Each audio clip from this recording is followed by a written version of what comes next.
See, I still think that whatever your perspective on that,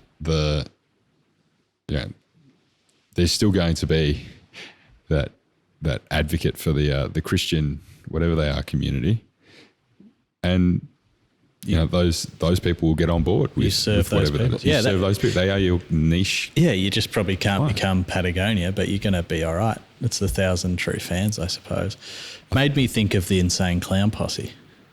Right. And I don't know it. Oh, so they're these two guys from like outback America who painted their faces to look like clowns. They look a little bit like, it's kind of like a Kiss kind of look. And they do these terrible rap songs. They're shockers. I thought you were going to say they're the real life jokers. It's kind of weird. And anyway, this band got made a lot of fun of, it became a bit of a, the mainstream thought it was a joke, but a certain portion of the population loved it. And they formed a group called the Juggalos. And the Juggalos meet every year, and it's a phenomenon. And it just got me really interested in these kind of niche cultures, like the bronies, the My Little Pony, the guys that like My Little Pony. Have you seen that? I've got a few more for you if you want. So I got into this. This is your Saturday night listening to the Juggalos, and then I just got interested in why these really extreme. I don't think they're extreme in the sense they're not terrorists. They're just really things that aren't normal. Normal. Yeah, I'm doing air quotes, as Adam Robertson would say. Why does that exist, and why is it happening so much now? And the conclusion I came was it's got to do with the internet, a lot of it, but it's also got to do with not being accepted and finding people that are kind of like you, Yeah, I think if you have a genuine interest, someone else in the world is going to have that interest. Yeah. You will find people out there, and the internet has just been the vehicle to allow that to happen at a global scale. Rather than you being the little village idiot stuck in your own village and everyone thinks you're an outcast. Yeah, because you like My Little Pony. That's fine. Just don't say that around this village, mate. Yeah, but I think some people get pretty worked up about the Insane Clown Posse and think it's a really kind of horrible, dangerous thing. But I couldn't see that when I looked into it. It seemed kind of strange to me, but it just looked like it must be threatening for some reason. Or it might be scary or something like that. It is. It's like a kind of like a horror style thing. Well, it's not, once you're in that space, you're starting to verge into, what other things around this topical area can we get into? What other niche cultures can we create out of this? And we start moving into maybe darker and darker spaces. Well, there's certainly things that, exactly. There's things that are less innocent. Yeah, there's this idea of the slippery slope, and once you kind of edge your way a little bit too far across. What do you think about the slippery slope? As in, is it a thing? Is it a thing? Yeah. I think the slippery slope. Dude, does playing Call of Duty make you want to kill people?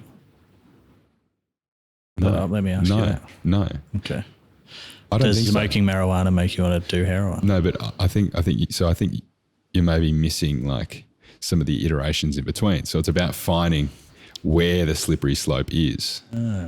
But I think dealing in things that are addictive, if you're dealing with heroin, like a chemically addictive substance, versus a movement around a particular band, you're in slightly different spaces. It's interesting because what about killing a cat, then torturing a cat, and then trying to?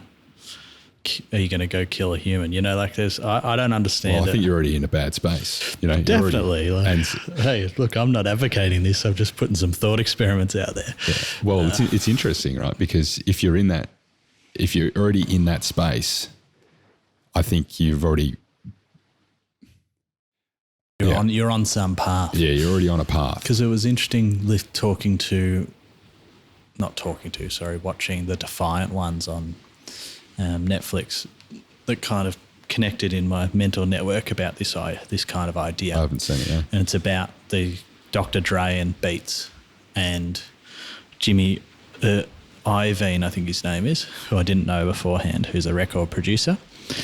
And he realised that people he started to build a record label after producing a lot of these famous artists.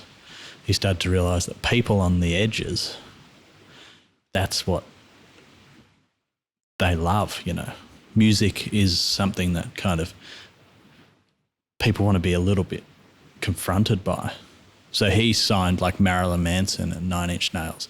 And at the same time he signed Dr. Dre and a lot of these rappers who are saying, you know, some extreme stuff on and both are extreme in different ways. But he kind of recognised that the Rolling Stones were extreme, who are now like mum and dad head to the arena to kind of, you know, Mick, you know, he's a respected figure. Not so much when they were growing up, right? So he's kind of, and he made a shitload of money basically keying into this. And that's the kind of fringe, and people say things about that type of music, you know, where it's like, well, this leads you to this. It's a bad influence. So maybe it is, maybe it isn't. I don't know the answer. It's just kind of an interesting thought.